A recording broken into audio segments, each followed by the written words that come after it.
ममता बनर्जी पर एफआईआर दर्ज, होगा न्याय। बता रहे ममता बनर्जी के खिलाफ एफआईआर दर्ज कराने वाली रिंकी चटर्जी ने कहा, जब ममता बनर्जी मुख्यमंत्री थी तो उन्होंने हिजाब पहनकर रेड रोड पर ईद की नमाज में गई और बाद में हिंदू धर्म को गंदे धर्म के रूप में टिप्पणी की। तो रिंकी चटर्जी ने क्या कहा, आइए सुनते हैं उन्हीं की जुबानी। वॉइस ऑफ सॉरी न्यूज के लिए जगदीश शुक्ला की रिपोर्ट। मैं एडवोकेट रिंकी चटर्जी सिंह हूँ। मैं पेशा में एक आईनजीबी हूँ और 15-20 साल से मैं हिंदू एक्टिविस्ट होकर काम कर रही हूँ वेस्ट बंगाल में। मैडम, आपने क्या कदम लिया है, मतलब एफआईआर किया है, इसके बारे में बताइए क्या। एक्चुअली 2025 में former chief minister, that time she was chief minister only, West Bengal का चीफ मिनिस्टर थी। तो रेड रोड में नमाज का एक धर्मीय अनुष्ठान हो रहा था मुस्लिम लोगों का ईद के दिन। उस टाइम पे she was representing herself as a chief minister, हिजाब पहन के, शहरी का के, दुआ अदा करके और नमाज पढ़ के वो उस जनसभा में झट से वो बोल देता है कि मैं एक गंदा धर्म को मानती नहीं हूँ, मतलब हिंदू धर्म को। तो उस टाइम पे मैं थाना गई, साइबर ब्रांच गई, मेरा एफआईआर नहीं लिया गया। प्रधान नगर थाना का अंडर में मैं पढ़ती हूँ, जुरिडिक्शन मेरा वही पड़ता है। उस थाना का जो आईसी था वो पुलिस का, वो तृणमूल का वर्दीधारी गुंडा हिसाब में काम करता था। वो मेरा प्रीवियस एक्सपीरियंस भी सेम था। उसने मुझे फिजिकली भी धक्का दिया, मेंटली भी धक्का दिया। वो मेरा एफआईआर रिसीव नहीं किया। साइबर ब्रांच सिलीगुड़ी, वहाँ 7 दिन मेरा एफआईआर रहा, ना जीडी रिसीव किया गया, ना मुझे एफआईआर नंबर दिया गया। लास्टली 1 हफ्ता बाद बोला गया हाँ हम लोग नहीं ले पाएंगे। तो मैं वेट कर रही थी कि ठीक है, कभी ना कभी सरकार चेंज होगा, अपराध तो किया है, तब जाके मैं कोई स्ट्रिक्ट एक्शन लेने का लिए प्रशासन को मजबूर करूंगी। फिर मैं चुपी थी। 2026 का विधानसभा इलेक्शन से पहले अप्रैल महीना में धर्मतला में धरना मंच में ममता बनर्जी उधर भी हाथ में माइक लेके फट से बोल दी कि एक विशेष समुदाय जब जोट बांधता है, मतलब जब एक हो जाता है, तब आप लोगों का हालत बहुत खराब कर देगा। मेरे रहते हुए आप लोग सेफ हो। मतलब वो हिंदू वोटर को डरा रहा है, धमका रहा है कि मुस्लिम वोटर सब एक हो जाएगा तो आप लोगों का जीना हराम कर देगा, आप लोगों को बर्बाद कर देगा। मैं हूं तो मैं चीफ मिनिस्टर हूं बोल के उन लोगों को समझा बुझा के शांत करके रखा हूं। तो ये हिंदू वोटर का के लिए प्राण हानि का रिस्क है, डेंजर धमकी था। और हिंदू धर्म को पूरा विश्व में हिंदू धर्म हमारा एक अलग लेवल का है, मतलब उसका सम्मान, उसका काइंडनेस, उसका स्नेहशील क्षमता, उसका जो साइंटिफिकली जो आइडियोलॉजी है, सबको पूरा विश्व में उसका एक प्राधान्य है। कितना सारा कंट्री का तो संवैधानिक पद में जो लोग है वो लोग हिंदू धर्म को अपनाया है, अपना धर्म छोड़ के। वहां पे मुख्यमंत्री खुद बायोलॉजिकल एक हिंदू ब्राह्मण फैमिली से आती है। वो एक विशेष समुदाय को खुश करने के लिए अपना धर्म को गंदा धर्म बोल दिया और हिंदू वोटर को धमकाने चमकाने के लिए वो डरा रहा है, धमकी दे रहा है। अब बोलिए, इसलिए आपने क्या किया? हाँ, यही 2 कारण से। मैं भी हिंदू हूँ, मुझे डर लगा कि आज अगर ममता बनर्जी हट जाएगी तब तो मेरे ऊपर अटैक होगा, क्योंकि बीइंग हिंदू मैं डरती हूँ। दूसरा, मैं हिंदू एक्टिविस्ट होकर काम करती हूँ। मैं हिंदू धर्म के लिए, हिंदू भाई बहन के लिए मैं लड़ती हूँ, लाभजात का लड़के लोगों को बचाती हूँ, सबको पता है।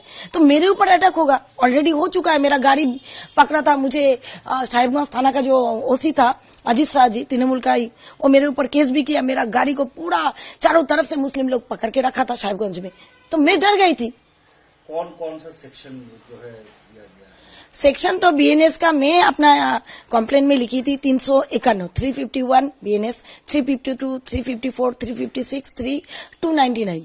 लेकिन वह 4 सेक्शन दिया। उसमें नॉन अवेलेबल सेक्शन जो 351, उसमें क्या है कि आप, और 356, ये सब में क्या होता है, आप एक समुदाय को दूसरा समुदाय से झगड़ा लगा रहे हो, वायलेंस क्रिएट कर रहे हो, प्रोवोकेशन कर रहे हो और अपना धर्म को छोटा करके पूरा दुनिया में उसका मानहानि कर रहे हो, मतलब उसका सम्मान हरण कर रहे हो। तो कुछ अवेलेबल है और नॉन अवेलेबल ही है। 351 तो नॉन अवेलेबल ही है। तो इसका जो आप भारतीय न्याय संहिता आप अगर पढ़ोगे, जो 2023 में आपका इम्प्लीमेंट हुआ है, उसमें देखो कि संगीन अपराध है, जामीन अयोग्य अपराध है। और संगीन अपराध है क्योंकि पूरा देश का वो मुख्यमंत्री नहीं थी, वेस्ट बंगाल का थी। वो पूरा देश में जितना हिंदू धर्मावलंबी है सबको इंसल्ट किया और हिंदू वोटर्स को इतना धमकाया चमकाया, जबकि मेजोरिटी हिंदू ही है। अब क्या चाहती है? अब मैं चाहती हूँ उनको 2 चीज सिखाने। फ्रीडम ऑफ स्पीच का एक बाउंड्री होता है, संवैधानिक पद में रह के आपको कलर, कास्ट, धर्म देख के बात नहीं करना चाहिए। फ्रीडम ऑफ स्पीच का भी एक लिमिटेशन होता है। दूसरा बात है कि आप यही धर्म के बारे में अगर मुस्लिम समुदाय को आप बोलते हो कि आपका धर्म गंदा है, तो आपका सर तन से जुदा हो जाता, सरकारी प्रॉपर्टी तोड़फोड़ होता, आपका समर्थक के ऊपर हमला होता, आपका घर पे होता। हम लोग बहुत सहनशील है, हम लोग बहुत काइंड है, बोल के आप हम लोग को जो इच्छा वो बोलोगे, हम लोग को धमकाओगे चमकाओगे, इसका अंत होना चाहिए। भारतीय न्याय संहिता में ये दंडनीय अपराध है, वो अपराध का सजा आपको मिलना चाहिए। उसके लिए आपको ट्रायल भी फेस करना है, आपको बेल भी लेना है और आपको इसका सजा भी पाना है। वहां तक मैं जाऊंगी। मैडम, जबकि तृणमूल गवर्नमेंट था ममता बनर्जी के राज में, ये आपने कहा है कि आपका जो कंप्लेन ये थाने में नहीं लिया गया, अभी लिया जा रहा है, क्यों ऐसा क्यों हो रहा है? आप तो आपका जो कंप्लेन था वो क्यों एक्सेप्ट नहीं किया जा रहा था उस टाइम? पुलिस वाले क्या कह रहे थे और अभी क्या कह रहे हैं? देखिए, उस टाइम पे पुलिस मंत्री कौन थी? वही थी, बहुत सारा department she was handling. Police मंत्री वो थी, चीफ मिनिस्टर वो थी, पुलिस प्रशासन को वही कंट्रोल करती थी। तो जाहिर सा बात है, तृणमूल था, वो तो मुख्यमंत्री थी, फॉर्मर चीफ मिनिस्टर, उनके ऊपर तो लेगा ही नहीं। दैट टाइम तो वो प्रेजेंट मुख्यमंत्री थी। तृणमूल के एक छोटा कर्मी के विरुद्ध भी आप अगर एफआईआर करने जाओगे, ज्यादातर थाना आपको घुमाता था।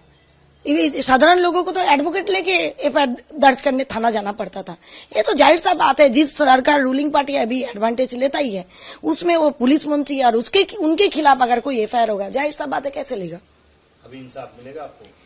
इन सब का एक स्टेज में पार कर चुकी हूँ। मुझे साइबर थाना में 10 मिनट भी बैठना नहीं पड़ा। सम्राट बाबू जो आईसी है वो ले लिया एफआईआर, रिसीव भी कर दिया, सेक्शन भी लगाया, ठीक है।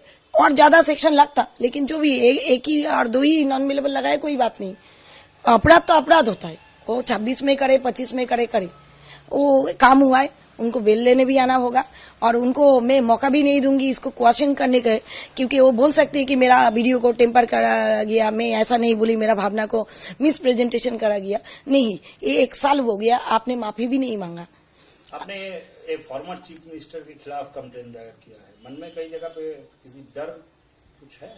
देखिए, अभी तो मुख्यमंत्री नहीं है, पावरलेस है। हाँ, उनके पास मानी पावर है, उनका दल है, लेकिन उस टाइम पे तो चीफ मिनिस्टर थी। तब अगर मैं एफआईआर दर्ज करने थाना तक जा सकती हूँ, 7 दिन में साइबर ब्रांच में बैठ सकती हूँ, तो एक कौन सा बात है? देखिए, डर, और रविन्द्रनाथ टैगोर क्या बोला था, कि आदमी मरने से पहले बहुत बार मर जाता है डरने से। मैं डरती नहीं हूँ। देखिए, जो चीफ मिनिस्टर अगर आपको धमकी देता है कि आप मुझे वोट नहीं देंगे तो मुस्लिम लोग आपको, एक विशेष समुदाय आपके ऊपर अटैक करेगा, वहां डर डर के और कितना जिएंगे? खुल के तो एक दिन आना ही पड़ेगा। तो मैं उसी टाइम पे स्टेप ली थी।